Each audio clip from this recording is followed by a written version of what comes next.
Everybody say it to the Shmaya. We cover the Hilgah Shabbos. Hope everyone's doing well. Hope everyone's doing well. Baruch Hashem. It's almost Shabbos. What a week. What a week it has been.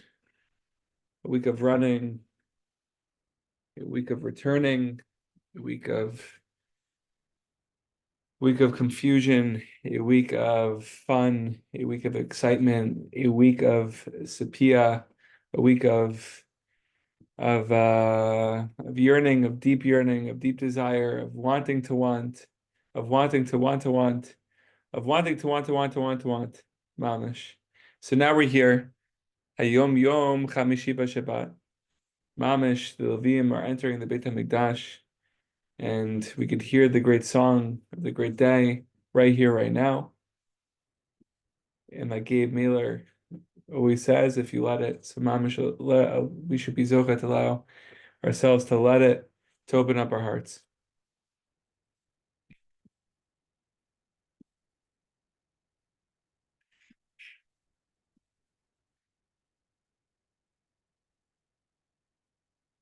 Kira, Kira, you're making me cry. You're making me cry, Kira. Look at these tears, Kira.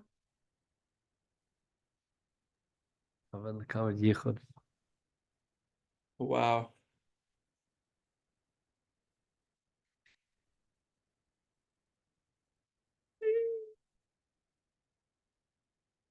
Is there a link? Working on it, working. Who could do it? Who could do the link? Thinkification. Try it. Just FaceTime Riviera. FaceTime. He's like a 5 second voice note. He's like, "You want to cure his wedding?"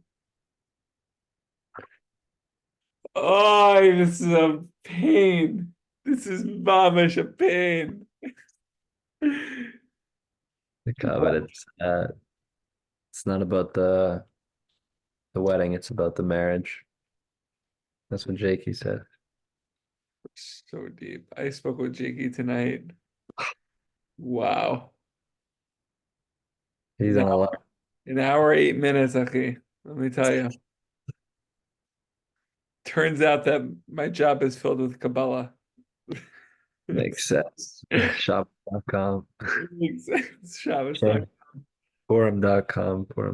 Oh, Perm.com. So, Rebs, we're just going to talk a little bit about tonight, about the wedding, about um, what it means to view ourselves as everything, what it means to believe in our kochot.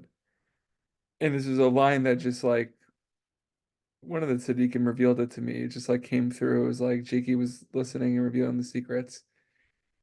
It was we have to take this world less seriously, right? But okay, this is what I told him. I told him that like we're all deployed, right? There's a lot of moments in my day-to-day and work where it feels confusing. Why am I here? What's going on? You kind of get lost in it all. And the thoughts of like of of the moment, the thoughts of like the kids, the thoughts of the grandchildren, the thoughts of the wife, whatever it may be, seem to fade away. And it just all of a sudden seems like a mundane act. What's going on here? It has no shaykhs to like the past, present, and future. And while I was speaking to him, I said, boom, boom, be'emunah shlema, like I'm deployed there, right? Hashem deployed me there, just like He deployed you in Queens right now, right here, right now, right? So because I believe, and it's a choice to believe, Derech Emunah Bacharti, every single moment that I'm deployed there in Tel Aviv at that moment, then I could all of a sudden take things less seriously because I know I'm deployed there. But this is where the depth comes in, is that once you know that you're deployed, you can take things less seriously, but that's where the seriousness begins. That's where you have to take things so seriously because all you have is that moment. You know that everything's dependent on that moment. You know that you are Mamash Shaliach of HaKadosh Baruch Hu right there, right now. And right here, right now, speaking to each other. Baruch Hashem, Hashem brought us together. It's an amazing thing. So we're going to be talking about that tonight. Rabbi Akiva, it's important. I'm sorry for the length you're just on, and I just love you, dude. Just love you. The wicked are filled with regrets, but they never really know what regret is. Any sorrow they may feel results only in their strengthening their wickedness. I love like the poetry. As soon as a thought of remorse enters their minds, they fight it by making themselves more determined in their evil. It is like two men fighting. As soon as one begins to win, the other fights all the harder. As soon as evil detects that good is beginning to stir in a person, it fights extra hard. Understand this. This is an important principle in serving Hashem. The more you want to serve Hashem, the more the evil inclination strives against you. If you realize this, you can fight it with strategy and continually defeat it. With Hashem's help, you will be worthy of emerging victorious. So I'm trying to understand the beginning part. The wicked are filled with regrets, but they never really know what regret is. Any sorrow they may feel results only in their strengthening their wickedness. As soon as a thought of remorse enters their minds, they fight it by making themselves more determined in their evil. Regrets, like as in like passiveness. I'm not exactly sure what's going on here. I think it's like a lot of times people talk about teshuva, obviously, in many different ways. And a lot of times when people learn about teshuva in the real way, it's like a new experience. But I think that this sentence is very logical. It's very, very powerful, though. Like the idea that obviously people that are not able to, they're kind of trapped in not being themselves. They obviously feel the pain of not being who they really want to be, who they are. But at the same time, they maybe could not have the humility and like the forward vision to see that pain as motivation to get better and as like a hug from Hashem. And a lot of times that's so you see people in this cycle and it continues with avoidance, continues with just like that's what it's saying, strengthening those cycles. And you just keep pushing yourself further and further. But it's all perspective and humility. I think that's why everything comes back to Nava and humility. Like if you have it and you feel that pain, you realize maybe it's a hug from Hashem and motivation to get closer. So we're gonna go with that. We're gonna go with that. Baruch Hashem. Uh, so I guess that's the strategy that Rabbi Nachman was talking about when we want to fight against the Yetzer Hara. Okay, so we're gonna take that from Kira, Baruch Hashem. And here's where the story begins. So Chevra, if you haven't gotten this book already, it's a must buy. It's a must buy. Akiva. Rabbi Akiva.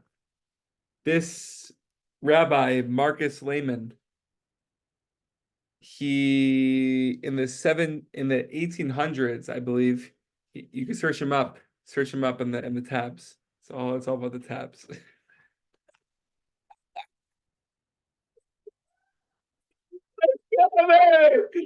It's almost Shabbos. It's almost Shabbos. Kira, Kira, Kira. It's all about the marriage. It's all about not about the wedding. It's about the marriage. Kira, Kira, Kira, Kira. Kira, you still put me on your shoulders? You haven't lost a step. The question is whether you could now. Oh, The question you have to answer for yourself. was that a slap about the wedding? The Yes. wait. Mister, it's Thursday nights. You gotta get back into D5. You're still playing D5. I'm still playing D5. D770. I love that you're on right now. Baruch Hashem. Okay. Let's just go through a quick story that may take like 10 minutes, but it's okay. Okay. So I'm skipping like half the story. We're on page 14, but here we go. In the same way, Rabbi Yochanan ben Zakkai saved his people. This is after the destruction of the temple. So imagine like post destruction of the temple, of the second temple, the Yidden are some Yidden are in Yerushalayim, some Yidden are outside of Yerushalayim, and the Yidden are broken. Some Yidden are broken, and right now Rabbi Yochanan ben Zakkai, the Gadol Hador, passed away. He saved his people, and after Judea's national glory was extinguished and the holy temple was destroyed, he devoted all of his efforts to maintaining the continuous study of Torah among the Jewish people. And now he was gone. Now he was gone. Crazy story on Rav Yochanan ben Zakkai. Actually, insane story. But that's for another time. I believe it was Rav Yochanan ben Zakkai. But there's a crazy story here. Oh my gosh! Wow. Yeah, I believe it's so. Okay. Anyways, that's the setup. The tragic news reached to Kaba Savua's home as well. Kaba Savua was the father of Rachel. Rachel was Rabbi Akiva's wife, and Kaba Savua was one of the wealthiest people, and he still lived in Yerushalayim.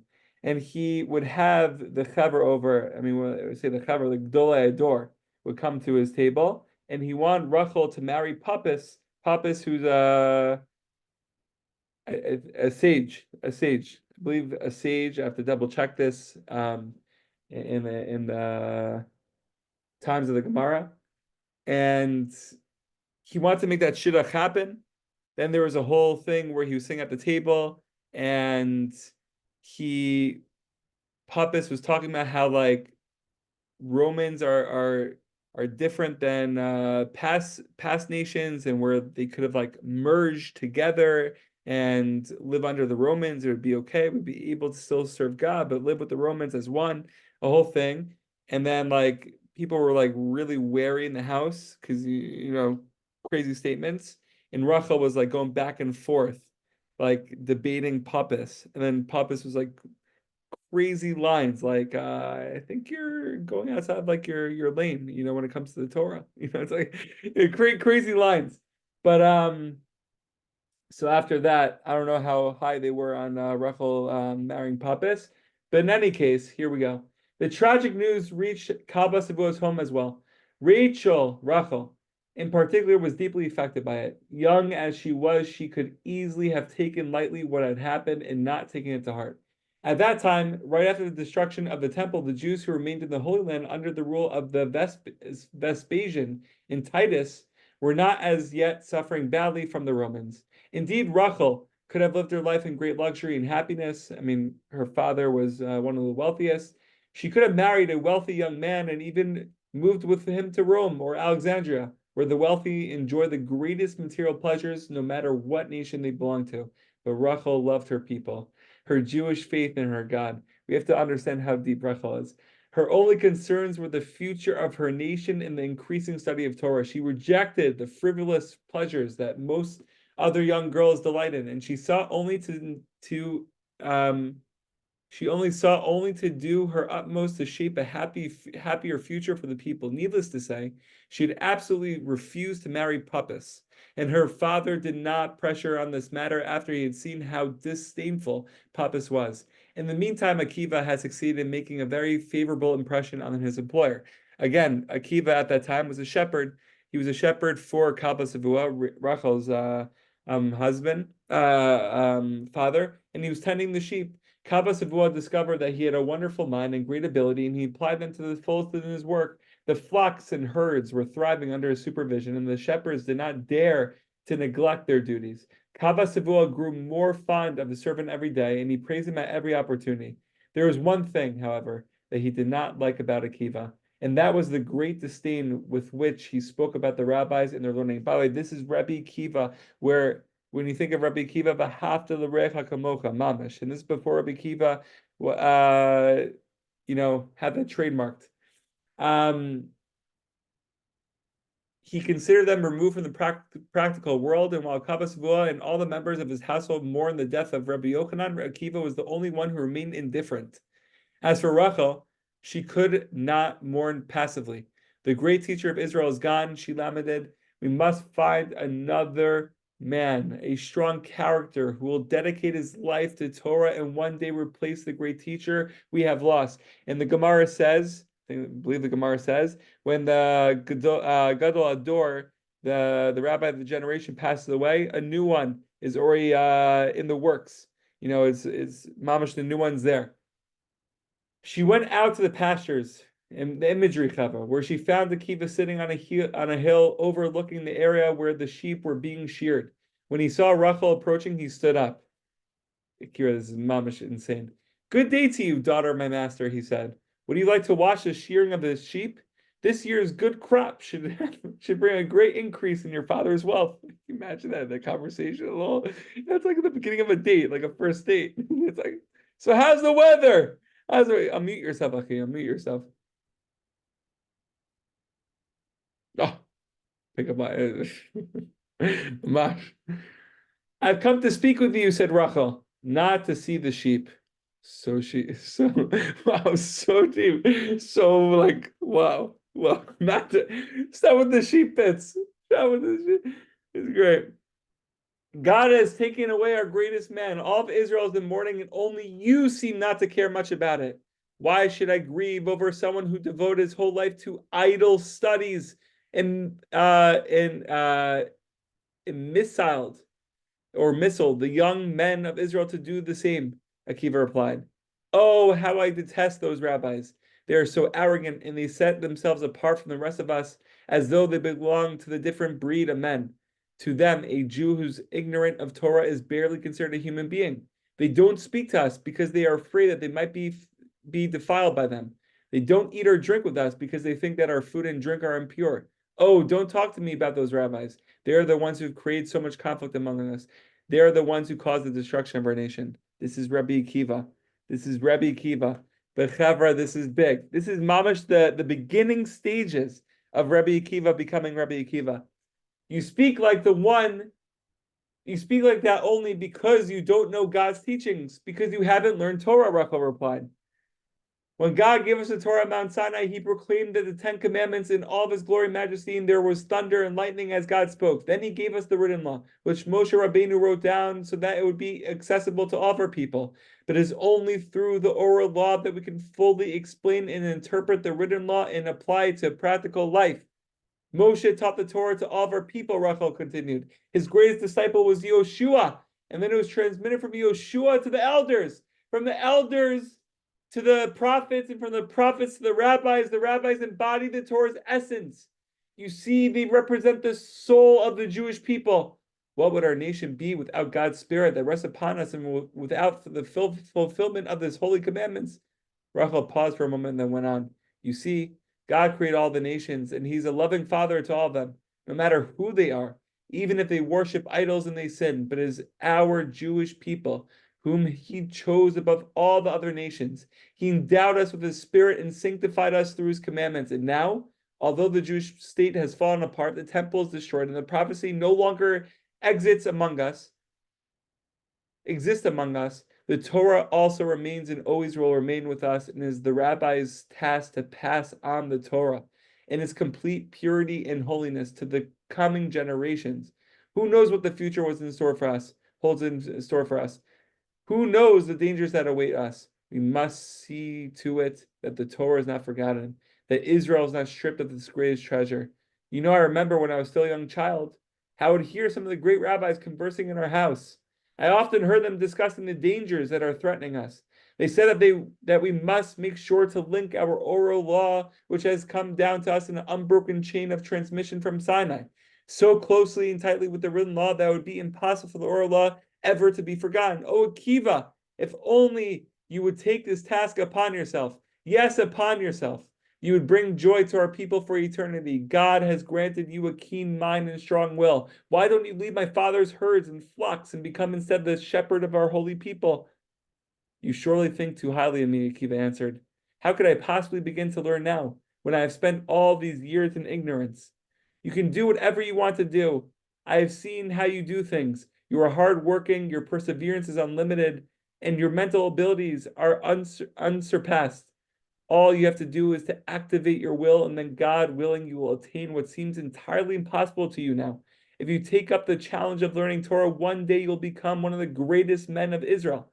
If I were to decide to study, said Akiva, I would have to dedicate my whole life to it totally. And in that case, I would also have to give up my work. And what would I do for my livelihood? What is the compensation for all this? And then here's where it ends. It's okay. The knowledge that you are making a great contribution to our people, honor in this world and eternal bliss in the next. Akiva smiled. Even with all these beautiful things, he said, one can still go hungry. So that's the end of the chapter. I don't even know what happened there. Chavra. Rabbi Akiva. It's all about Rabbi Akiva. B'siyata d'shmaya, u'shpizocha, kavod Shabbos. Kira, you're getting married on Sunday. B'siyata d'shmaya. You should have a beautiful wedding, a beautiful, beautiful wedding. Stay close with the tzaddik and reveal that you are the tzaddik. You were the tzaddik all along. You'll be wearing white, mamish white. You'll be dancing. You'll be putting people on your shoulders, which doesn't make sense since you haven't eaten the whole day, B'ezrat Hashem. But you're still going to put all of Am Yisrael on your shoulders.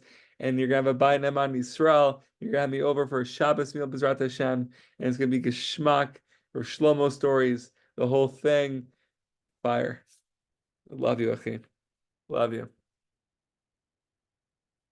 And you know where to find me. It feels like our last time speaking, I mean. I love you. Speak to Be you. well. Kavod Shabbos. Go, Well, brother. Be well, be well.